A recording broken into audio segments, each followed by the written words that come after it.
Next morning. So this is my progress so far. It's this is glued down, this is not. I'm using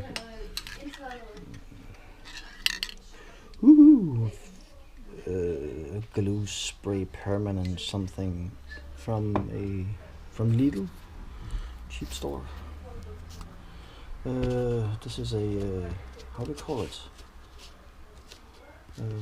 When you're a scout or out in the wilderness and need some underlaying, you know, when you're sleeping. This is that. So the glue needs a little bit more time to heal up.